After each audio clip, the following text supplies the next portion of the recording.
도시의 입장에서 봤을 때는 이제 근대 도시계의 어떤 뿌리에 해당하는 건 사실은 파리이고 19세기 중반, 그 다음에 20세기 들어와서 뉴욕이고 21세기에 뭐 이렇게 바뀌는 시점에서 동경이고 뭐 이런 것들을 따라가려고 애써 왔던 거죠. 지금 우리라고 하는 건. 근데 그 바탕이라고 하는 거가 워낙 달라서 서울이라고 하는 것, 우리의 도시라고 하는 것은 뭐 파리를 따라가고 싶어도 뉴욕을 따라가고 싶어도 동경을 따라가고 싶어도 사실은 근본이 굉장히 다르기 때문에 거기에서의 다른 데보다도 더한 갈등들이 있어 왔던 것 같습니다. 제가 사진도 조금 왔다 갔다 하면서 찍는데 이게 인왕산에 올라가서 찍은 사진입니다. 세상에 조금 이쪽에 프로젝터가 밝은 거가 아니어서 안 나오는데 이런 도시는 거의 없습니다. 거의 이렇게 산에 바로 들어가지고 표고 한 30m에서 300m 이상 올라가 버리는 몇백 미터 안에 이런 도시라고 하는 것은 없는 듯합니다. 굉장히 희귀한 예고 이런 경관이라고 하는 것은 우리는 굉장히 상식적이고 아무렇지도 않게 생각을 하지만 그 도시들을 쫙 비교해보면 이런 남산과 또 이런 구름과 이런 것들이 보이는 도시는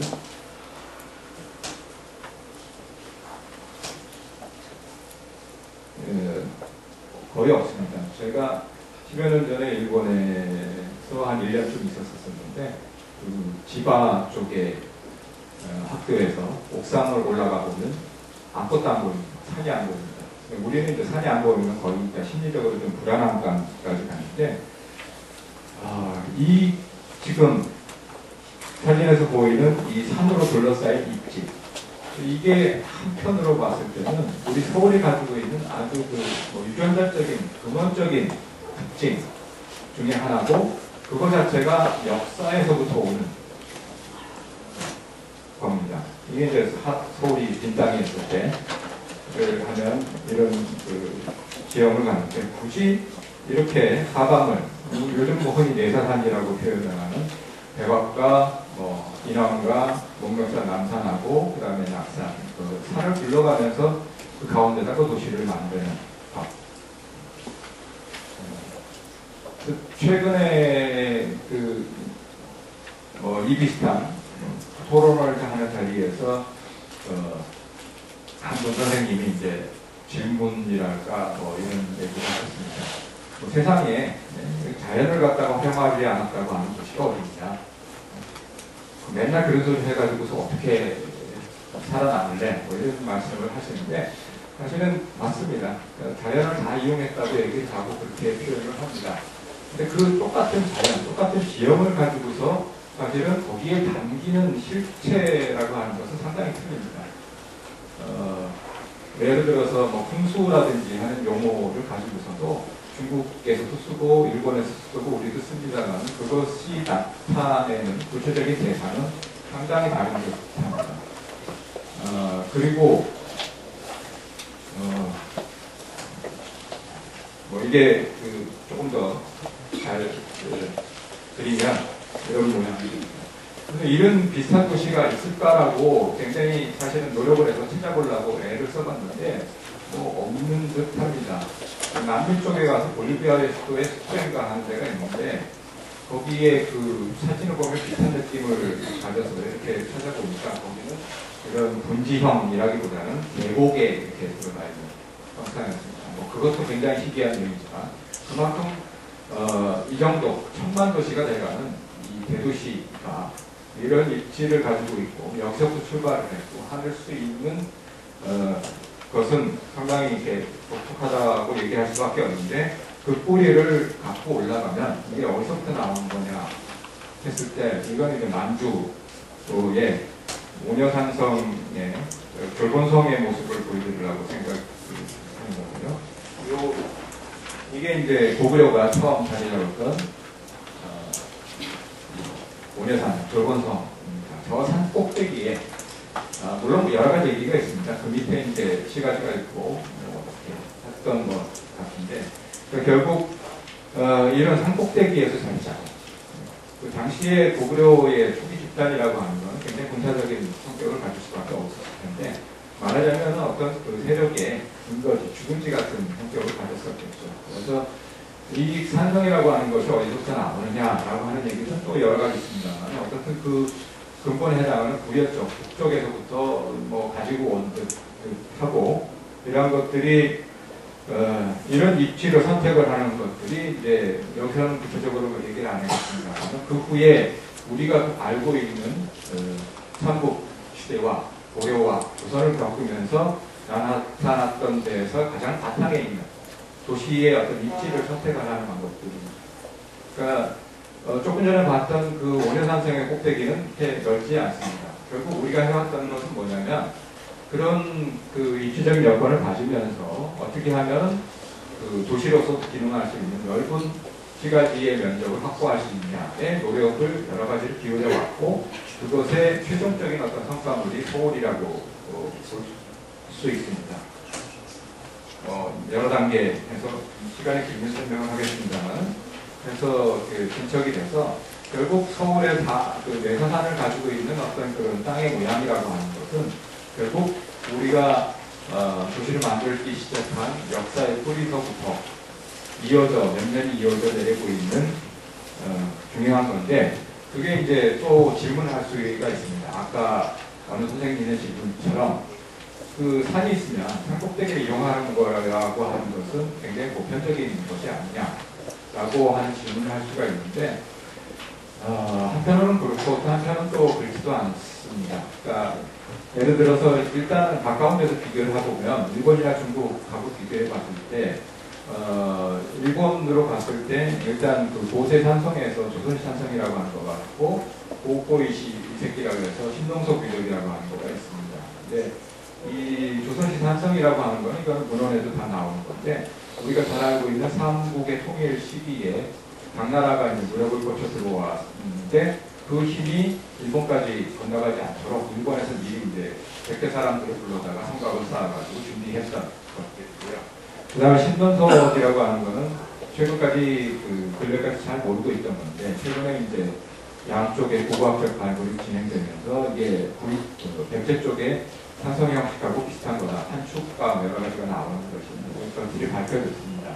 그래서 어떻든 그 뒤에는 없고, 일본에 있어서 얘기하는 그 산성이라고 하는 것은 결국 한반도 쪽에서 건너간 기술에 의한 거고, 그 다음에 이거는 몇 해 전에 중국의 서안을 가면서 그 비행기에서 내리기 전에 바로 찍은 풍경입니다. 눈까지 와 있어가지고 이 꼭대기 면이 이렇게 분명하게 보이기 때문에, 예를 들어서 이제 그 중국의 중원의 지형이라고 하는 것도 우리하고 상당히 달라서 이 황토고원이라고 하는 것이 그야말로 고원이어서 그 침식대 들어가서 하천이 낮은 데가 있고, 여기 보면 도로와 마을들이 꼭대기에 있는 형상을 하고 있습니다. 그러니까 중국에 있어서의 산성이라고 하는 것은 사실은 상당히 나중에 발생을 합니다. 특히 상세한 얘기는 생략을 하고, 중국에 있어서 항상 한국의 도시들하고 비교가 시도되는 남경이 있는데, 남경은 오래된 도시로는 부여하고도 비교를 잘하고 서울하고도 비교를 잘합니다. 그 이유는 이제 구름이 있기 때문인데, 중국의 도시에서 굉장히 예외적으로 구름을 이용을 한 이 도시입니다. 근데 이제 문제는 그 구름의 이용 방법이 우리하고 굉장히 틀립니다. 여기에서 지금 이 보라색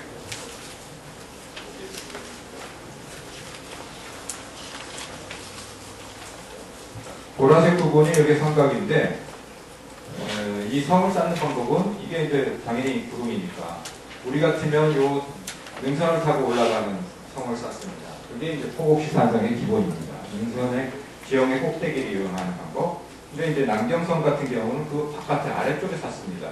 여기서 양자강이 지금 바깥으로 이렇게 들려나 있습니다만, 어쨌든 와서 딱 부닥치는 곳가 성이고, 성 그 안쪽에 구름이 위치를 합니다. 우리 같으면 지형이 있고 그 꼭대기에다 성을 쌓는, 그게 이제 사진을 보시면 다 어두운데 이건 석두성이라고 하는 부분인데 이렇게 평지로 가다가 구름으로 올라가면서 그 구름의 시작 부분에 성곽을 쌓습니다. 그러니까 똑같은 이 구름을 가지고 있어도 그 구름을 이용을 하는 방법 자체가 굉장히 틀린 거죠. 여기 또 잘 안 보이랍니다만은 이게 화성성역 의궤에 나오는 표현입니다. 우리나라의 성터는 거리가 산등성이와 산기슭을 타고 쌓고 있다. 이런 까닭에 자연지형을 이용하여 인공으로 쌓는 비용이 들지 않고서도 자연이 안팎성이 되는 셈이다. 이런 표현을 하고 있습니다. 그러니까 기존에 있는 능선에다가 꼭지에다가 이만큼만 하게 되면 그 높이 자체를 이용을 해서 상당히 고저차가 많은 것을 만들 수 있다라고 하는 뜻인데 이게 이제 장점이기도 하고 사실은 그 단점은 경사면이 많기 때문에 가운데의 면적이 평지가 그렇게 넓지 않다고 하는 또 이 반대의 그 한계점이 있습니다. 그리고 아까 얘기한 대로 그 한계점, 평지가 많지 않은, 넓지 않은 것을 극복하기 위해서 이제 여러 가지 노력을 해온 것이 우리나라의 도시에 이제 그렇게 변해나가는 과정입니다. 우리의 도시 성곽은 뭐 굉장히 명쾌합니다. 여기서 보면 어디 쌓나요? 가장 높은 데에 선을 그으면, 능선에 선을 그으면 그야말로 그 성곽의 자리가 됩니다. 그리고 이거는 이제 겸재가 그린 장안경루라고 하는 그림인데 조금 과장되어 있습니다. 이게 남산이고 이게 저 관악산입니다. 이게 저 인왕산 골짜기에서 이렇게 바로 가는 건데 당시에 18세기 중반에 그림으로서 서울을 그린 건데 생각보다는 굉장히 나무들이 많고 이 나무 가운데 이렇게 된 거는 이제 그 안개가 껴 있는 거라고 생각이 되거든요. 그렇게 그린 거라고 봅니다. 뭐 구체적으로 길이 어떻게 생겼고 이런 거는 안 나타나지만 이 굉장히 이런 어떤 주변의 지형 이거는 피룬상하라고 하는 그림인데 요게 또 남산입니다. 이게 관악산이고 그 사이에 요게 있는 게 이게 남대문입니다. 지금 여러분들이 그 사이트를 가지고 있는 서촌의 부분 피룬대가 대화여고 대학인가요? 뒤쪽의 산에 올라가서 꽃놀이를 하고 있는 모습입니다. 그러니까 뭐 세상에 어떻든 간에 이런 도시라고 하는 이런 그림을 그릴 수 있는 도시라고 하는 것은 뭐 또 있을까? 뭐 심하게 얘기하면 뭐 어떤 무릉도원이라고까지도 얘기할 수 있는 자연하고 그야말로 그 도시하고가 하나가 된 모습을 보여줍니다. 근데 그 얘기는 그냥 자연하고 하나가 됐다고 하는 뜻이 아니라 사실은 그 산이 이렇게 있으면 그 다음 여기는 평지입니다. 그 사이에 이 내사산의 높은 데서부터 평지까지 이르기 사이에는 언덕 고개가 있는 거죠. 그러니까 이 높은 데서 낮은 데까지의 사이에 여태까지 그 내사산 뭐 이런 산들만 강조를 해왔습니다만 사실은 그것이 평지에 이르기 사이에는 낮아지고 평지로 와야 되기 때문에 거기에는 그것이 만들어내는 땅이 만들어내는 다양한 표정이 담기게 됩니다. 뭐 이거는 서울에 뭐 230개의 언덕이 있었다 뭐 이게 쓴 건데요. 그 지형이 사실은 무엇을 만들어내느냐라고 하는 것은 이거는 제가 학교에서 도시설계 시간에 첫 시간에 보여주는 사진인데 조금 오래된 거지만 사실 여러분들이 다 잘 알다시피 여기에 올라가 있는 건물들이라고 하는 거는 뭐 그 시대에 따라서 강남과 강북 그 별반 다를 바가 없습니다. 그럼에도 불구하고 여기에서 나타나는 이 모양은 굉장히 그 일반 도시에서 현대 도시에서 보기에는 어려운 몇 가지 특징들을 보입니다. 그 얘기는 좀 나중에 하겠습니다. 더 자세한 건 나중에 하겠습니다만 일단 뭐 조금 전에 입지 얘기를 했고 거기에서 이렇게 가운데로 오면서 만들어지는 언덕들, 고개들 그 다음에 그 사이의 골들 그 다음에 여기에서 보게 되면 건물들은 똑같지만 이 건물들이 어떤 그 방향성에 있어서 이렇게 굉장히 다른 모양들을 보고 있습니다. 시청 앞 같은 데를 사실은 보게 되면 건물들이 이제 눈 마주치지 않기 위해서 거의 딴청을 피우고 있는 것 같은 모습으로까지도 보입니다.